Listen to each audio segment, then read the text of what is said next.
Okay, so welcome back to our video class. Ngayon pag-usapan naman natin tungkol sa reinforced concrete designs, ultimate strength design when it comes to our beams. Okay, so intro pa lang ito, discuss natin yung basic ideas and principles regarding the USD beams. So meron kasi tayong dalawang approach sa bawat problem, no? Meron tayong tinatawag na investigation. Okay. Investigation, applicable siya sa singly reinforced beam tsaka sa doubly reinforced beam. Okay? Usually, ang mga given natin pagdating sa investigation is yung mga dimensions. Okay? So, halimbawa, this is your beam. So, given yung breadth, given yung nandito yung reinforced steel, ayan, or steel reinforcement, andyan yung D, diba? Andyan yung kabuang height, so given yan, given yung A. Okay? So, pagka nakita nyo ganyan, ang approach natin is investigation. Ibig sabihin, buo na yung beam mo, pinapahanap lang si MU. Okay? Or yung ultimate moment, yung mismong capacity ng beam. Okay? Whereas, pagdating naman natin sa design, meron naman tayong tinatawag na design kung saan, syempre applicable din sa SRB, singly reinforced and doubly reinforced beam. Okay? Ang usual na given dyan, baliktad naman, yung ultimate moment.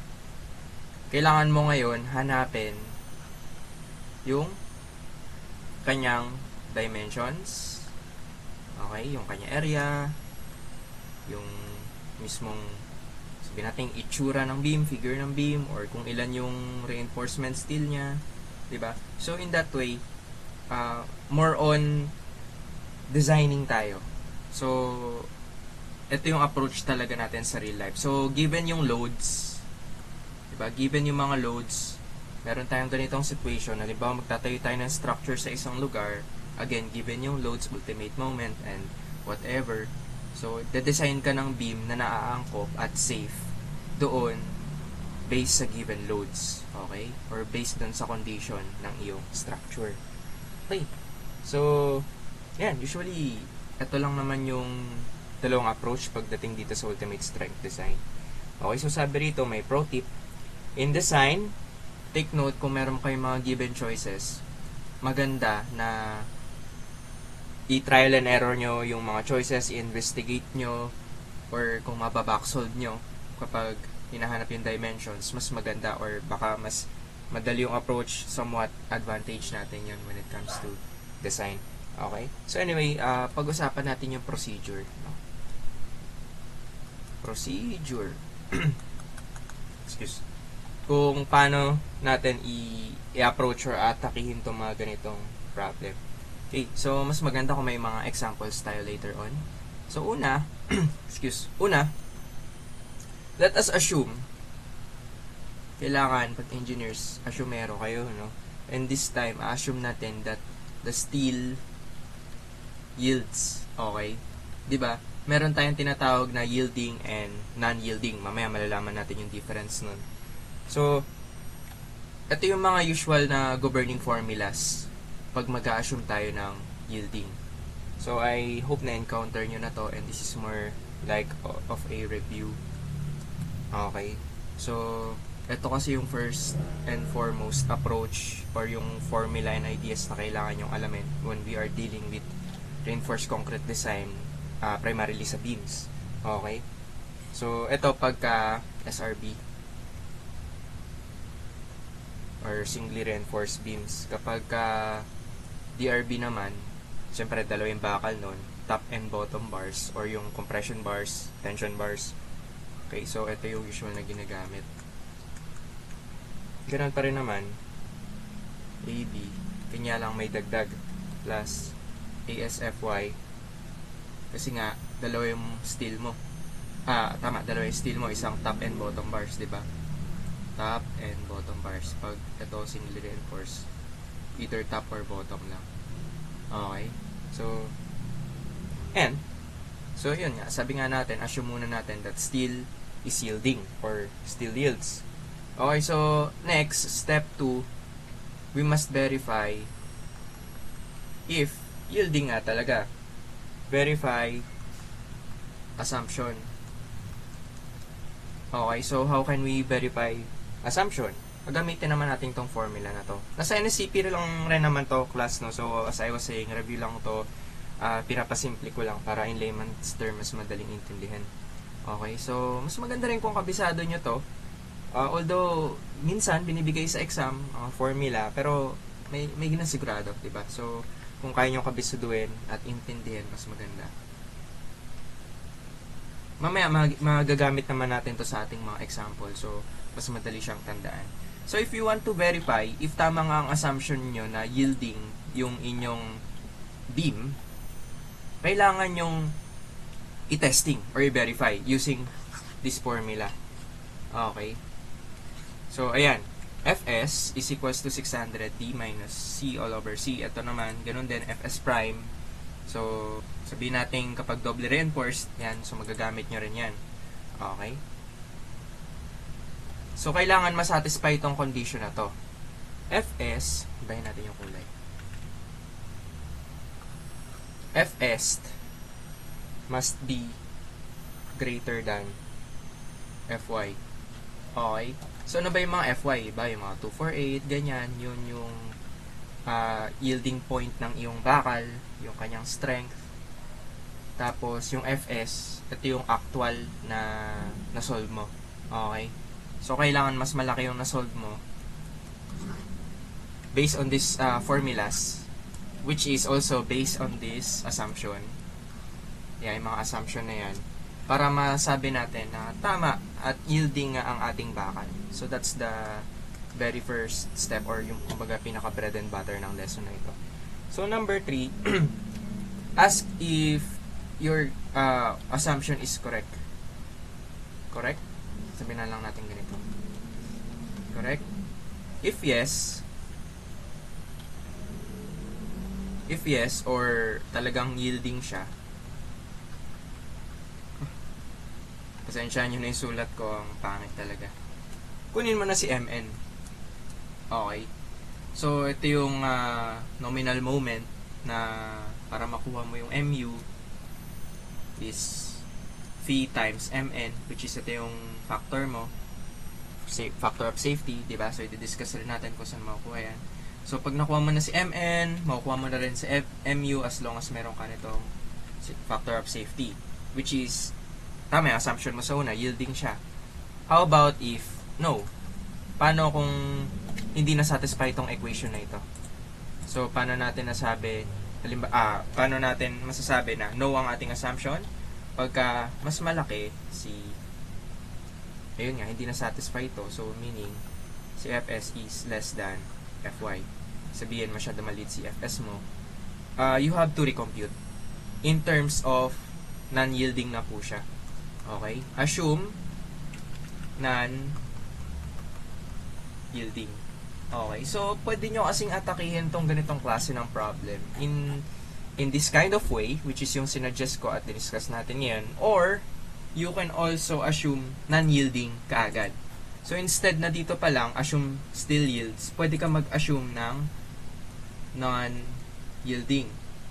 Okay? Although, walang problema doon. It's just, baka iba kasi yung kinasanayan natin at tayo malito, so mas prone tayo sa error, 'di ba? Pero, kung ganun yung approach nyo, wala rin naman problema. In this case, tinuturo ko lang yung seemingly mas madali para sa akin nung nag-aaral ako. And I think this is the best, no? Siguro ito rin yung didiscusin nyo ng mga professors nyo or sa ibang tutorial. Pero yun, so let's say na non-yielding siya, anong gagawin mo? So you have to recompute. In this time, non-yielding naman siya. Okay? So, as I was saying, papasok yung ganitong formula. 0.85 Fc prime, which is, ito rin yun, di ba? But before that, let us observe na may konting pagbabago. Okay, so instead na A, kanina A yan eh. Ngayon magiging beta C na siya. Okay, which is formula lang rin yan ng A. Pero since we have to recompute nga, ito na yung gagamitin natin, hindi na po A. Okay? Kasi baka mamali kayo sa formula at malito kayo. Ito lang kasi yung talagang process natin when it comes to non-yielding. Multiply by area of steel times 600 D minus C over C. Okay? So, ayan. Ito yung gagamitin natin when it comes to non-yielding. Again, pwede nyo kagad i-assume na non-yielding, no? It's just usually yielding kaya. Yielding ang sagot. Although, not 100% of the time. So, mas madali kasi yung process of elimination. Kasi ganun din naman yung kakahantungan nyo. Ngayon, pag in-assume nyo na non-yielding at mali pala yung sagot, hindi rin na-satisfy equation, ibig sabihin, yielding siya. Diba? So, recomplete ka na naman. Ganun lang din. So, kaya ako usually prefer ko talagang unahin yung yielding. Okay? So, ito. Pagka nag-recompute ka, malamang sa malamang, tama na yung mga makukuha mong values for A. Kasi, nandyan yung kasagutan, class, nasa A. Kasi we are talking about the dimensions nga, di ba? So, pag makuha mo yung tamang A, sa yielding pa lang, iti tama na yun. Kasi nga, nasatisfy mo itong equation. Pero pag mali yung assumption mo, which is non-yielding pala, edi dito ka, as we were saying. Makukuha mo naman ngayon si C. Okay? So, pag-usapan natin, ano ba yung mga sinasabi mong ABC siya. So, usually, di ba, ito yung beam natin. So, let's say, yan dyan yung reinforcement. Ito yung tinatawag na effective depth or denoted by D. Ito yung breadth or yung width ng bakal. Let's say, yung kanyang lapad, di ba? At ito yung H, yung kanyang overhaul height. Okay?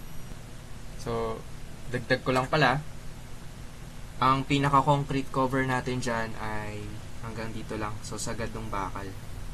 Okay, yan po yung tinatawag na CC or concrete cover. Whereas, etong kabuuan niyan, nung bakal na yan, kung ilan man yan, is the diameter. Okay, diameter po ng bakal yun.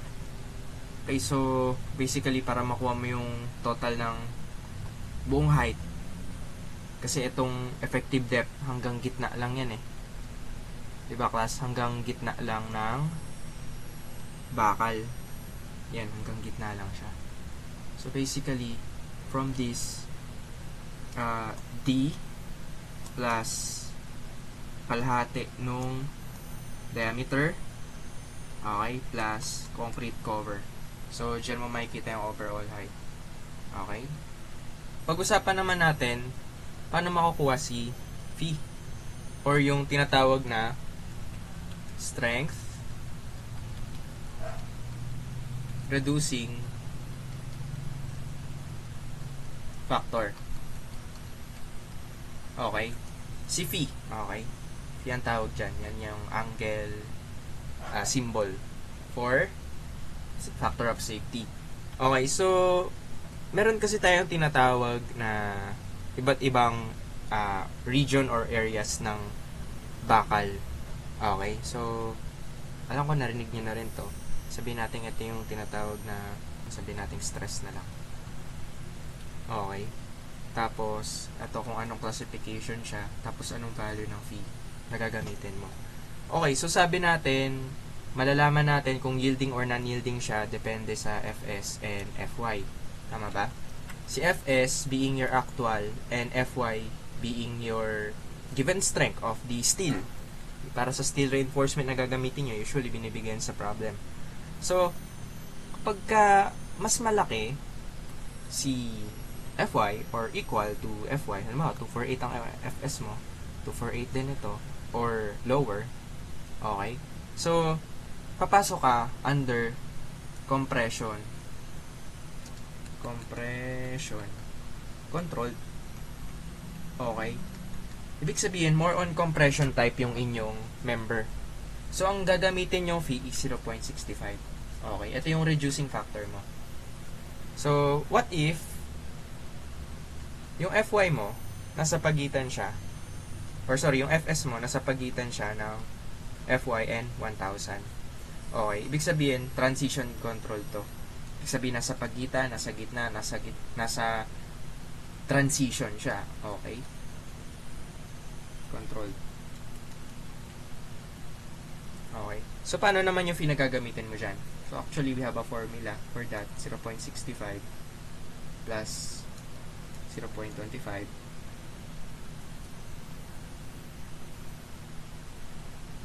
Fs minus Fy ayusin ko lang. Fs minus Fy 1,000 minus Fy. Okay? So, yan po yung gagamitin natin. Let's see, and close natin yan. Parenthesis. Okay. So, ito po yung gagamitin yung formula for phi. Hindi siya given agad. So, kailangan mo siyang computein. If yung Fs mo or yung na-compute mo actual stress is in between Fy and 1,000. So, let's say, 248 ang yung Fy, given. 500 itong Fs mo. Tapos, siyempre, nasa gitna siya ng 1,000. Transition control. Hanapin mo phi. Okay? What if your Fs is actually greater than 1,000? Talagang mataas ang iyong stress para mga engineers. So, ang classification niyan ay tension control. Ibig sabihin more on the tension side yung inyong member.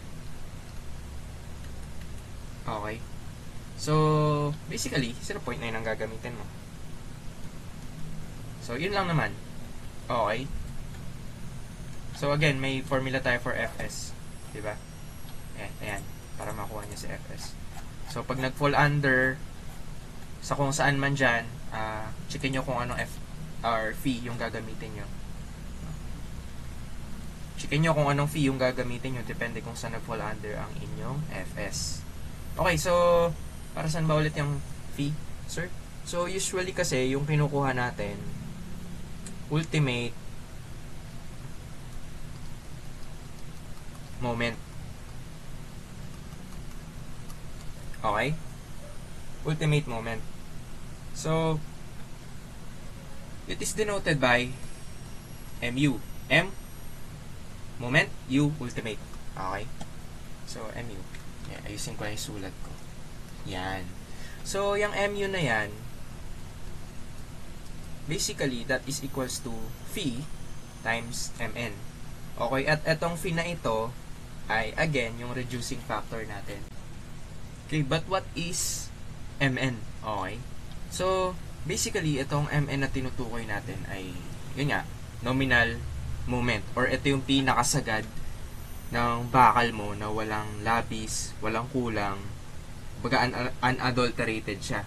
So, ibig sabihin, ito yung pinaka na-compute mo. Wala pa tong bawas, hindi pa to nagagalaw. So, ayun nga, katulad ng sabi natin, basically, yung pinaka sagad na capacity ng inyong structure or member. But, we have to reduce that using phi as a factor of safety. Yun, no? Kaya siya tinawag na factor of safety para bawasan natin in terms of percentage yun. Kaya nga natin kinumpute dito, di ba? So, 65% lang kapag compression controlled, tension controlled, 90% lang. Or in this case, transition controlled, you have to compute around maybe 70%, 80%, or 85%, 0.85, mga ganon. So, in a way, bawas na yung nominal moment mo na siya na yung magiging ultimate mo. Ibig sabihin, hanggang dun ka lang sa ultimate. Imagine, parang ganito. So, yan, yung MN mo. Okay, so dito lang yung MU mo. So, yes, mas mataas po si nominal kaysa kay ultimate. Although, nakakalito yung pangalan niya kasi ultimate, diba? Ultimate parang sagad na sagad. Pero hindi po. In terms of safety kasi siya. Okay. In terms of safety kasi siya. Kaya, tinawag siyang ultimate. Ibig sabihin, hanggang doon ka lang. Ito, allowance mo na yan. Okay? Na kapag ka worst comes to worst at napasobrang load mo, na miscalculate, or kung ano mang unexpected things na nangyari dun sa structure, meron kang allowance just to ensure na hindi agad-agad bibigay or marireach yung nominal capacity ng iyong beam. So, yun. Again, nominal capacity, sagad na sagad. Yan yung unang mo na compute, walang labis, walang kulang. Yung MU, ginawa mo na siyang safe by adding the factor of safety. Okay, so that is why it's called nominal moment. Parang preliminary, parang ganun. Okay, so for us to compute MN, usually, ito yung formula niya, no? AS times FY times D minus A over 2. Okay? So, actually, pwede nyo nang i-recta eh. Dagdagan nyo lang to ng phi. Diba? Multiply mo yung phi, MU na yan. Diba? Ito lang naman pinagkaiba nila. Ito. Yan. MU, diba? Lagyan mo lang ng phi. So, yun. You can do that as well. Walang problema. Basta lagyan mo lang ng phi for MU. Okay. So, I think napokpo ko na masyado yung topic na yan. Punta naman tayo dito, no? So, sa pinaka bread and butter ng ating pagsosolve, which is yung A at yung C. So, again, itong A at C na to, makukuha mo siya depende sa assumption mo, kung babalikan natin tong yielding at non-yielding, which is, first assumption is yielding, makukuha mo A. Pag hindi mo makuha in yielding, so, ibig sabihin, mali assumption mo, pasok ko ngayon sa non-yielding, makuha mo naman si C. Compute ka in terms of C. That is why, diba, ito formula yan ng Fs, ito formula naman yan ng A. Kaya kung titingnan nyo rito, class, ito yung formula ng A. Para makuha mo si A, multiply mo lang si, okay, sorry, nawala. Multiply mo lang si C kay beta. But what is beta? So, malalaman natin yan. Okay?